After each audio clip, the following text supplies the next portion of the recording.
Bismillahirrahmanirrahim. Assalamualaikum warahmatullahi wabarakatuh. Alhamdulillahirrahmanirrahim. Wa bihi nasta'inu ala umuri dunya waddin. Assalatu wassalamu ala asrofil anbiya'i wal mursalin wa ala alihi wa sahbihi ajma'in. Amma ba'd. Teman-teman semua, sebelum kita mulai, kita berdoa dulu. Semoga apa yang kami sampaikan bisa diterima dengan baik, bisa diserap dengan baik. Rabbi zidni ilman warzuqni fahma. Amin amin ya rabbal alamin. Pada pertemuan kali ini, kelompok kami akan membahas tentang landasan filosofi teknologi pendidikan.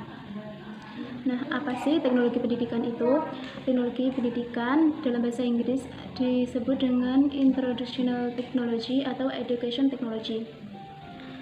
Pendidikan semacam ini yang diutamakan adalah media komunikasi yang berkembang secara pesat sekali, yang dapat dimanfaatkan dalam pendidikan. Apa saja alat-alat teknologi dalam pendidikan itu? Alat-alat pendidikan teknologi itu biasa disebut dengan hardware, yaitu seperti komputer, video, DVD, dan lain-lain. Selain itu, pendidikan juga menggunakan teknologi yang disebut dengan software, yaitu menganalisis dan mendesain urutan atau langkah-langkah belajar berdasarkan tujuan yang ingin dicapai, dengan metode pembelajaran yang serasi dan penilaian keberhasilannya. Kemudian pandangan umum tentang teknologi pendidikan sangat mempengaruhi dalam pendidikan. Awal dari kebutuhan teknologi pendidikan untuk dunia pendidikan karena pengaruh pendidikan semakin banyak sangat diminati dalam masyarakat. Secara umum, konsep pendidikan memiliki fondasi dalam pendidikan. Salah satu yang dicermati adalah orang yang bergerak atau mengkaji suatu ilmu teknologi. Pendidikan dituntut untuk bersifat terbuka dan dinamis. Siapapun yang bergerak dalam bidang teknologi itu dituntut bersifat untuk dinamis dan berwawasan luas.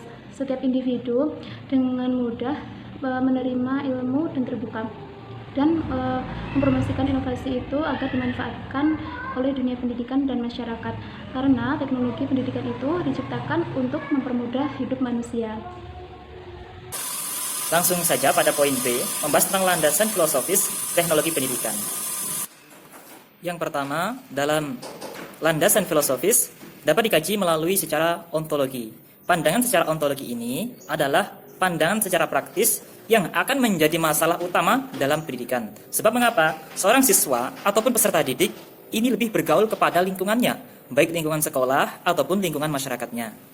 Oleh sebab itu, teknologi pendidikan dalam posisi ini sebagai pengembang atau memudahkan peserta didik tersebut untuk mengerti ataupun menerima pembelajaran-pembelajaran yang diberikan oleh seorang tenaga pendidik. Mengutip tulisan dari Profesor Yusuf Hadi Miarso bahwa ontologi pendidikan adalah adanya sejumlah besar orang yang belum terpenuhi kesempatan belajarnya, baik diperoleh dalam suatu lembaga maupun diperoleh secara pribadi. Dan yang kedua, adanya berbagai sumber yang telah tersedia maupun yang dapat direkayasa, tapi belum dapat juga digunakan untuk dalam keperluan belajar. Yang ketiga, perlu adanya suatu proses usaha khusus yang terarah, yang terencana untuk menggarap sumber-sumber tersebut agar dimaksimalkan sebagai proses penunjang pembelajaran tersebut. Dan yang terakhir, perlu adanya keahlian dan pengelolaan atas kegiatan khusus dalam mengembangkan dan memanfaatkan sumber daya untuk proses belajar dan mengajar.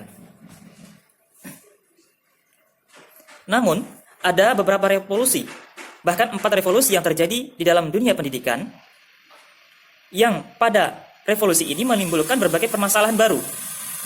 Namun masalah-masalah itu menjadi masalah yang sangat utama, yaitu proses belajar. Adapun yang pertama yaitu revolusi terjadi pada saat orang tua memberikan pendidikan sepenuhnya kepada orang tua asuh. Artinya pendidikan sejak anak tersebut kecil hingga tumbuh menjadi seorang remaja tanpa ada tanggung jawab dari orang tua tersebut.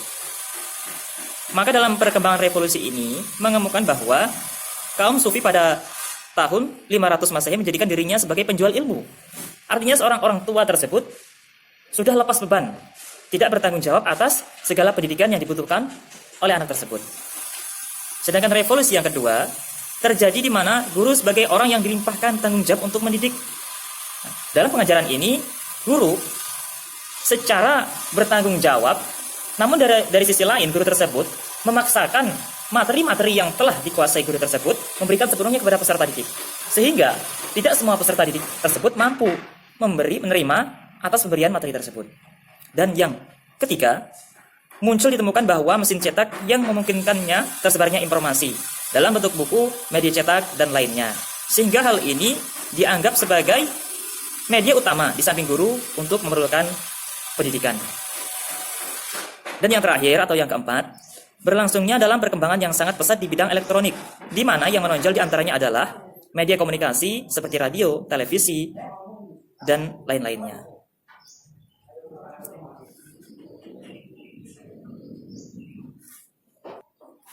Dan kajian yang kedua, yaitu kajian secara epistemologi.